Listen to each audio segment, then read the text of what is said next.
Hi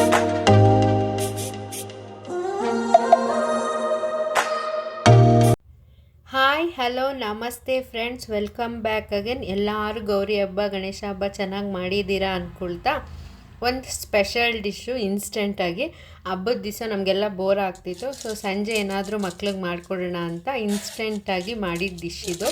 so ನಿಮ್ಮ ಹತ್ರ ಅದನ್ನು ವಿಡಿಯೋ ಶೇರ್ ಮಾಡ್ಕೊಡೋಣ ಅಂತ ಸ್ಟಾರ್ಟ್ ಮಾಡ್ಕೊಂಡಿದ್ದೀನಿ. ನಾನಿಲ್ಲಿ ಇನ್ಸ್ಟೆಂಟ್ ನೂಡಲ್ಸ್ ಬರುತ್ತಲ್ಲ ಅದ್ರದ್ದು ಮಸಾಲ ಪ್ಯಾಕೆಟ್ನ ಒಂದು 2 ಕಪ್ಸು ಅಥವಾ 2 ಗ್ಲಾಸಸ್ ಆಫ್ ವಾಟರಲ್ಲಿ ಮಿಕ್ಸ್ ಮಾಡ್ಕೊಂಡಿದ್ದೀನಿ. ಸೊ ದಟ್ ನೂಡಲ್ಸು ನಮಗೆ ಬೇಯೋ ಅಷ್ಟು ನೀರು ಹಾಕ್ಕೋಬೇಕು. ನೀವು ನೂಡಲ್ಸ್ ಬೇಸಿಕ್ ರೆಡಿ ಮಾಡ್ಕೊತೀರಲ್ಲ ಆ ಥರ ನೂಡಲ್ಸ್ನ ಈ ಥರ ಬ್ರೋಕ್ ಮಾಡಿಕೊಂಡು ಸ್ವಲ್ಪ ಪೀಸ್ ಮಾಡಿಕೊಂಡು ಈ ಥರ ಬಾಯ್ಲಿಂಗ್ ಇಟ್ಕೊಳ್ಳಿ. ಸೇಮ್ ಅದು ನೂಡಲ್ಸ್ ಕನ್ಸಿಸ್ಟೆನ್ಸಿ ಬರಬೇಕು. ಆಮೇಲೆ ಅದ್ರ ಜೊತೆಗೆ ನಾನು ಆಲೂಗೆಡ್ಡೆನೂ ಮತ್ತೊಂದು ಕುಕ್ಕರಲ್ಲಿ ಬೇಯಿಸೋಕ್ಕಿಟ್ಟಿದ್ದೀನಿ. ಒಂದು 4ರಿಂದ 5 ಆಲೂಗೆಡ್ಡೆನೂ ನೂಡಲ್ಸ್ ಬೇಯೋ ಅಷ್ಟೊತ್ತಿಗೆ ಅದು ಅಷ್ಟೇ ಅದ್ರ ಜೊತೆ ಅದು ಬೇಯಿಸ್ಕೊಂಡು ಎರಡು ನೀಟಾಗಿ ಕುಕ್ ಆಗೋವರೆಗೂ ಅದನ್ನು ಕುಕ್ ಮಾಡ್ಕೊಳ್ಳಿ. ನೂಡಲ್ಸ್ ಅಷ್ಟೇ ನಾವು ತಿನ್ನಬೇಕಾದ್ರೆ ಇನ್ಸ್ಟೆಂಟಾಗಿ ಮಾಡ್ಕೊತೀವಲ್ಲ ನೋಡಿ, ಈ ಥರ ಆಲ್ಮೋಸ್ಟ್ ಫುಲ್ ರೆಡಿ ಆಗಿದೆ. ಆದರೆ ನಾನು ನೀರು ಸ್ವಲ್ಪ ಡ್ರೈ ಆಗಲಿ ಅಂತ ಹೇಳ್ಬಿಟ್ಟು ಅದು ಇನ್ನೂ ಸ್ವಲ್ಪ ಮಿಕ್ಸ್ ಮಾಡ್ತಾಯಿದ್ದೀನಿ. ನೀರು ಸ್ವಲ್ಪ ಡ್ರೈ ಆಗೋವರೆಗೂ ನೀವು ಮಿಕ್ಸ್ ಮಾಡ್ಕೊಳ್ಳಿ.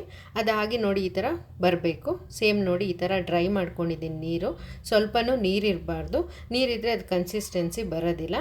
ನೋಡಿ ಆಲೂಗೆಡ್ಡೆ ಬೇಯಿಸಿಟ್ಕೊಂಡಿದ್ದೀನಿ. ಅದು 4ರಿಂದ 5 ಇದೆ, ಮೀಡಿಯಮ್ ಸೈಜ್. ಅದು ಕಟ್ ಮಾಡಿ ಇಟ್ಟಿದ್ದೀನಿ. ಸಣ್ಣದಾಗಿ ಚಾಪ್ ಮಾಡಿರೋ onion, ginger garlic paste, garam masala, ಹಸಿರು ಮೆಣಸಿನ್ಕಾಯಿ ಮತ್ತು ಕೊತ್ತಂಬರಿ ಸೊಪ್ಪು, ಒಂದು ಸ್ವಲ್ಪ ಕಡಲೆ ಹಿಟ್ಟು ತೊಗೊಂಡಿದ್ದೀನಿ. ಆಲೂಗೆಡ್ಡೆನ ಚೆನ್ನಾಗಿ ಈ ಥರ ಕೈಯಲ್ಲಿ ಸ್ಮ್ಯಾಶ್ ಮಾಡ್ಕೊಬೇಕು.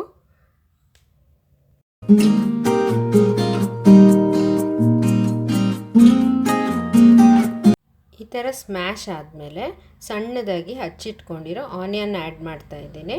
ಆನಿಯನ್ನು ಅಷ್ಟೇ ಸ್ವಲ್ಪ ಸಣ್ಣದಾಗಿ ಕಟ್ ಮಾಡ್ಕೊಳ್ಳಿ. ಆಮೇಲೆ ನಾವು ಬೇಯಿಸಿಟ್ಟಿದ್ವಲ್ಲ ನೂಡಲ್ಸು ಪ್ರೀವಿಯಸ್ಸಾಗಿ, ಆ ನೂಡಲ್ಸು ನಿಮಗೆ ಎಷ್ಟು ಟೇಸ್ಟ್ ಬೇಕೋ ಅಷ್ಟು ಟೇಸ್ಟ್ಗೆ ಹಾಕ್ಕೊಳ್ಳಿ. ನಾನೊಂದು 2 ಸ್ಪೂನಷ್ಟು ಹಾಕಿದ್ದೀನಿ, ಅಂದರೆ ದೊಡ್ಡದು ಅನ್ನದ ಸೌಟಲ್ಲಿ. ಮತ್ತು ಗರಂ ಮಸಾಲ ಒಂದು 1/2 ಟೀ ಸ್ಪೂನು, ಮತ್ತು ಚಿಲ್ಲಿ ಹಾಕ್ಕೊಂಡಿದ್ದೀನಿ, ಮತ್ತು ಕೊತ್ತಂಬರಿ ಸೊಪ್ಪು.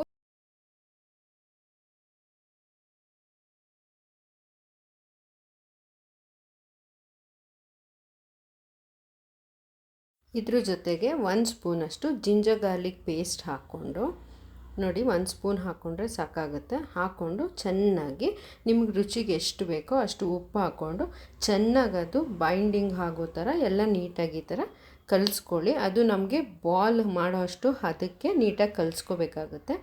ನೋಡಿ ಈ ಥರ ಚೆನ್ನಾಗಿ ಕಲಸಾದ್ಮೇಲೆ ಈ ಥರ ಮೀಡಿಯಮ್ ಸೈಜು, ನಿಮಗೆ ದೊಡ್ಡದು ಬೇಕಂದರೆ ದೊಡ್ಡದು ಮಾಡ್ಕೋಬೋದು, ಇಲ್ಲಾಂದರೆ ಈ ಥರ ಸ್ಮಾಲ್ ಸೈಜ್ ಬಾಲ್ ಮಾಡ್ಕೋಬೋದು. ನಾವು ಮಕ್ಕಳಿಗೆ ಮಾಡ್ತಾ ಇರೋದ್ರಿಂದ ಅವ್ರಿಗೆ ಈ ಥರ ಚಿಕ್ಕದು ಪುಟ್ಟದಾಗಿ ರೌಂಡಾಗಿ ಇರೋದು ಇಷ್ಟ ಆಗುತ್ತಲ್ಲ. ಸೊ ಹಾಗಾಗಿ ನಾವು ಮೀಡಿಯಮ್ ಸೈಜು, ಅಂದರೆ ಫಿಂಗರಲ್ಲಿ 1 ಬೈಟ್ ತಿನ್ನೋ ಸೈಜು ಸ್ವಲ್ಪ ಬಾಲ್ಸ್ ಮಾಡ್ಕೊಬೋದು. ನೋಡಿ ಎಣ್ಣೆ ಆಲ್ರೆಡಿ ಕಾಯಕ್ಕೆ ಇಟ್ಟಿದ್ದೀವಿ, ಎಣ್ಣೆ ಕಾದಿದೆ. ಅದನ್ನು ನಾವೇನು ಮಾಡ್ತಾಯಿದ್ದೀವಿ, ಕಡಲೆ ಹಿಟ್ಟು ನಿಮ್ಗೆ ಆವಾಗಲೇ ತೋರಿಸಿದ್ನಲ್ಲ, ಆ ಕಡಲೆ ಹಿಟ್ಟಲ್ಲಿ ಆ ಬಾಲ್ಸ್ನ ಕೋಟ್ ಮಾಡಿಬಿಟ್ಟು ಅದನ್ನು ಎಣ್ಣೆಗೆ ಬಾಣಲಿಗೆ ಹಾಕ್ತಾಯಿದ್ದೀವಿ. ಸೊ ದಟ್ ಅದು ಕವರ್ ಆಗೋದ್ರಿಂದ ನೀಟಾಗಿ ಬೋಂಡ ಸೂಪರಾಗಿ ನೂಡಲ್ಸ್ ಬೋಂಡ ಅಥವಾ ನೂಡಲ್ಸ್ ನಗ್ಗೆಟ್ಸ್ ಏನಾದರೂ ಹೇಳ್ಬೋದು. ಯಾಕಂದರೆ ಪೊಟೆಟೊ ಹಾಕಿರೋದ್ರಿಂದ ತುಂಬ ಅಂದರೆ ತುಂಬ ಯಮ್ಮಿಯಾಗಿ ರುಚಿಯಾಗಿರೋ ನೂಡಲ್ಸ್ ಬೋಂಡ ಕಮ್ ನಗೆಟ್ಸು. ಮಕ್ಳಿಗೆ ನಗೆಟ್ಸು, ನಾವು ದೊಡ್ಡವ್ರಿಗೆ ಬೋಂಡ. ಇದನ್ನು ಸೂಪರಾಗಿರುತ್ತೆ. ಟ್ರೈ ಮಾಡಿ. ಮಳೆಗಾಲದಲ್ಲಿ ಚಳಿಗೆ ಮಾಡ್ಕೊಂಡು ತಿಂದರೆ ತುಂಬ ಚೆನ್ನಾಗಿರುತ್ತೆ. ನೋಡಿ ಎಷ್ಟು ಚೆನ್ನಾಗಿ ಒಳಗಡೆ ಸಾಫ್ಟು, ಮೇಲ್ಗಡೆ ಲೇಯರ್ ಕ್ರಂಚಿಯಾಗಿ ಬರುತ್ತೆ. ನೀವು ಟ್ರೈ ಮಾಡಿ. ಈ ಡಿಶ್ ಇನ್ಸ್ಟೆಂಟಾಗಿ ಹೇಗೆ ಅನ್ನಿಸ್ತು ಮಾಡಿದ್ದು, ಆಮೇಲೆ ನಿಮಗೆ ಈ ಡಿಶ್ ಇಷ್ಟ ಆಯಿತು ಅಂದರೆ ಪ್ಲೀಸ್ ಕಮೆಂಟ್ ಮಾಡಿ ಹೇಗೆ ಅನ್ನಿಸ್ತು ಅಂತ ದಯವಿಟ್ಟು ತಿಳಿಸಿ. ಪ್ಲೀಸ್ ನನ್ನ ಚಾನಲ್ಗೆ ಸಬ್ಸ್ಕ್ರೈಬ್ ಮಾಡಿ ಮತ್ತು ಲೈಕ್ ಮಾಡಿ, ಶೇರ್ ಮಾಡಿ.